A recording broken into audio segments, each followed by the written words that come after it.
everyone.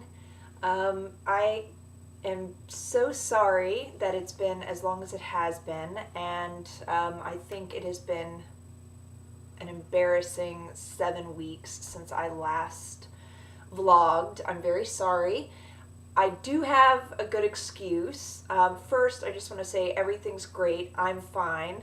The past 7 weekends have been insane. Michael and I have been traveling either for pleasure or for work, and almost every single weekend.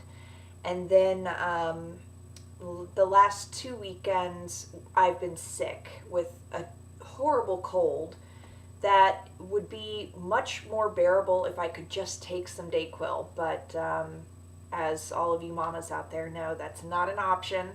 So that means all week long I've been up at night coughing and sneezing, and then pretty miserable during the day. The other challenge is now that it's getting dark outside, it's hard for me to find time to vlog. I can't do it during the week. I don't get home until late.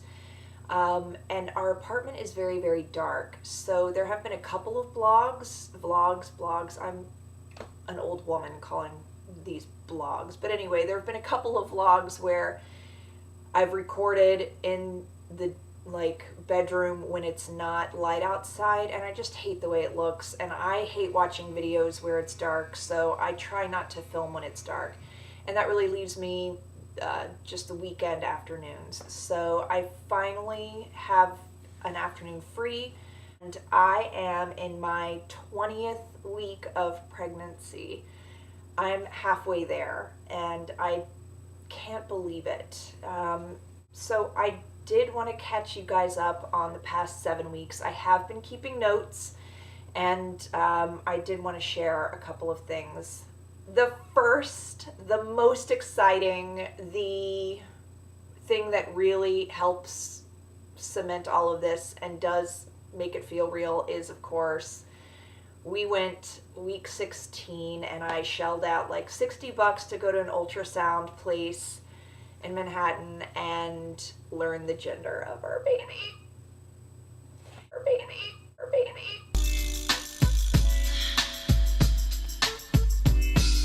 We are having a little baby boy. And when the ultrasound tech said it's a boy, I screamed. I had been having dreams that it was a girl. I was convinced it was a girl, but we desperately wanted a boy. I wanted a boy so badly.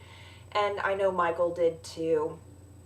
I don't know if I've covered this previously, but he is the youngest of 6, and none of his siblings have ever had a boy. So he's the last shot. His father's 91. He's the youngest. So if Michael didn't have a boy, that's the end of the line. And everyone in the family was so thrilled when we shared the news that we finally have a little boy in the family. And we are naming him after Michael's father. Just quickly talking about the experience of naming another human being. It is very surreal. It's their name. It's their name for the rest of their life. It's kind of heavy. But we knew, frankly, Michael and I have known since we very first started dating years and years and years ago. And we would joke about, oh, what if we got married and had kids? And we knew if we ever had a boy, that we would name him Vance, after Michael's father, who is an incredible person, is such an example to everyone, has such a kind heart, has lived a very interesting, simple life filled with love and lots of family and many adventures, charismatic, charming as hell, and I can't think of a better name to give to our son. So I am very excited, and it's taken a little while to start referring to it as him and as Vance. So, but as the weeks have gone on, he's in there. He's a person, and he's Vance, and we're talking to him, and it's amazing. So I think my last vlog I was talking about how great I feel. I still feel really great. There have been a couple of things that have popped up. Heartburn. I get heartburn pretty badly, and I'm not used to it because I never really had it ever before. Maybe sometimes, but not like this. And I honestly think it's the prenatal vitamins that I'm taking. I'm taking Honest Company prenatals and the omega-3s, and I think it's the prenatals that give me heartburn. So what are you going to do? I love the vitamins. They're a little bit of a pain in the ass because you have to take them 3 times a day as opposed to just once like most other prenatals. But, you know, I tell myself that it's worth it because they're all, you know, wheat-free, super fresh, super organic, you know, all of that good crunchy stuff. So that's fine. I'll suffer through some heartburn. The other thing is, you know, of course, I'm gaining weight. I went in a couple weeks ago for a prenatal checkup, and I'm now the heaviest I've ever been in my whole life. I normally weigh between like 129 and 134, and when I stepped up on the scale a week and a half ago at the doctor's office, I was 152 pounds. And look, I know I'm pregnant. That goes hand in hand with pregnancy. It's healthy. I should put on weight. In fact, now that I'm in the second trimester, I should be putting on a pound a week. But it is tough. I mean, it's hard to see yourself getting bigger when you're just not used to it. I've always been pretty lucky in that I have my mother's build, so I'm relatively thin, and now, you know, my pants don't fit anymore. And when I look down, I got a belly, but I just remember that Vance is in there and what this is for. So, and that it will go away, and I'll just have to work hard after he's here to get that body back. I have not felt him move at all, which is kind of frustrating because I feel like that's kind of the next big thing in my mind. Now that we know the gender, I want to feel him move. And there have been a couple of moments where I'm like, is that gas or the baby? And I think it's just been gas. But, you know, I watch a ton of mommy videos on YouTube, and all the mommies say, you know, it feels kind of fluttery, or it feels like little bubbles popping, or it feels like a little muscle spasm. Yeah, I haven't had anything yet. I'm not worried. The couple of times that we've seen him on ultrasound, he seems like a really chill little dude. He just kind of lays there and doesn't want to move. The tech always has to tap on my belly and push to get him to like flip over or stretch. And so I think he just takes after me. I was like that, and Michael's pretty chill. I'm pretty chill, so I think he's just kind of hanging out. I know I'll feel him eventually, but like most things, I wanted to hurry up and get here so I can have that experience. I have had some cravings. They've been not what I expected, like most things with pregnancy. You know, it's not like in the movies where you wake up in the middle of the night and you're like, I need pickles and ice cream. It's more like, I could eat black beans every night, and that's fine. And I have been. Craving black beans and avocados. And I've been really turned off by red meat. I can have like ground red meat and maybe a pasta sauce, but burgers, steaks, lamb, like it just is not, it's not appealing to me. And it's kind of frustrating because there are times I really want those, but then it gets put in front of me and it's like, whoa. So, but now in week 20, I feel like the cravings are kind of calming down a little bit. I really did want like black beans for lunch every day, or as like a midnight snack when I got hungry. The only thing that really sounded good were black beans or avocado. Those feelings are not quite as frequent anymore, which is nice, but I am here in week 20 I feel like I'm going into a growth spurt, because I am getting hungry more frequently again. Not as badly as I did in the first trimester, but I've definitely noticed an uptick in my appetite again. For a while there, it was kind of back to normal.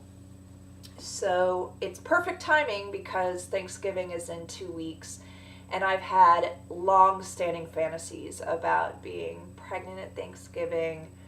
Not just because I get to, eat and eat and eat, but also just the thought of having like a bump and being pregnant and being around my family back home, and all the ways the holidays kind of make you feel.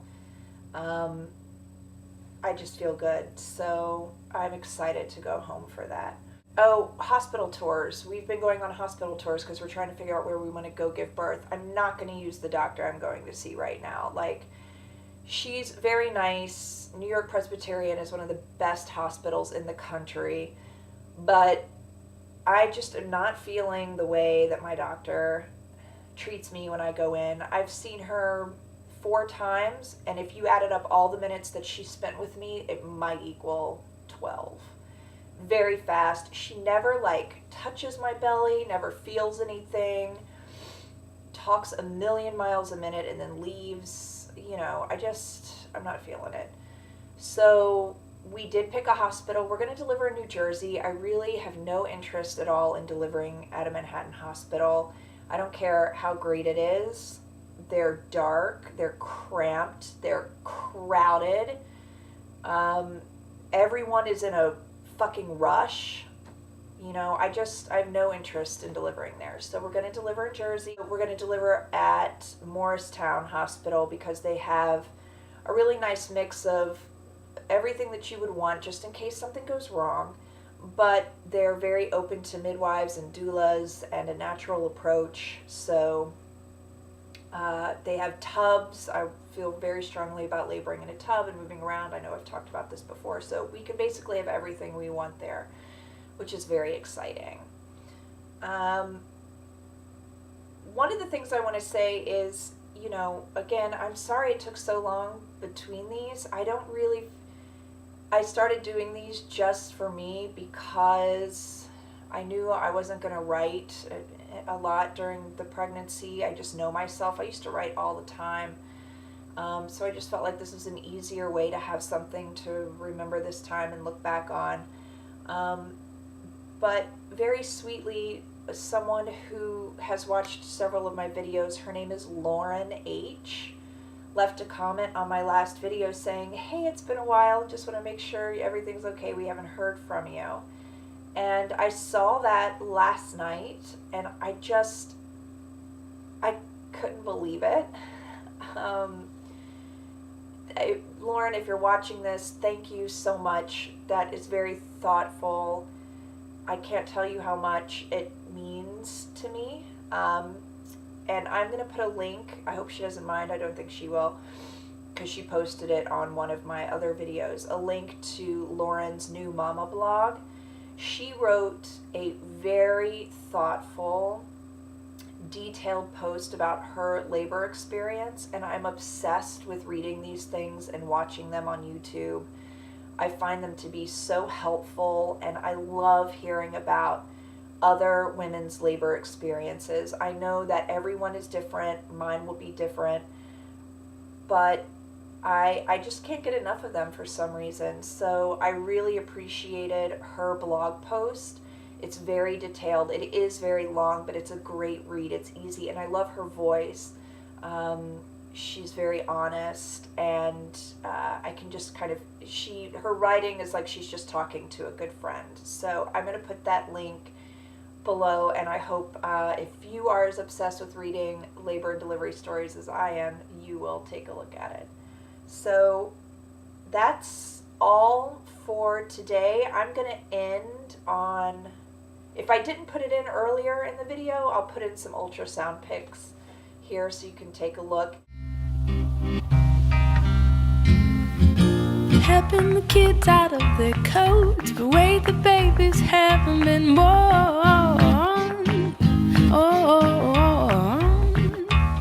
Unpacking the bags and setting up and planted lilacs and buttercups.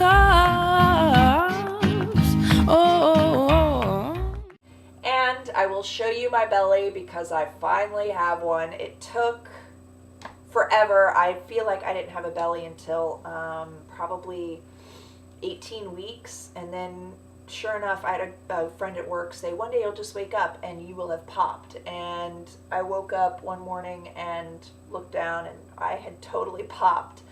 So, yeah, I'll show you the belly, and I won't make a promise to do this again next weekend, but I will do my very best not to let it go so long between talking to you. I have the anatomy scan on Tuesday.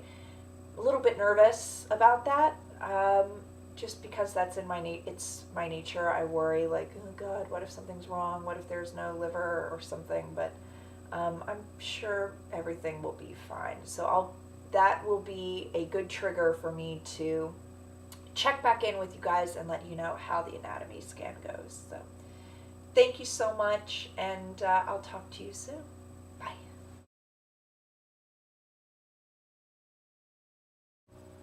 Okay. There's the belly. It's kind of a weird angle, but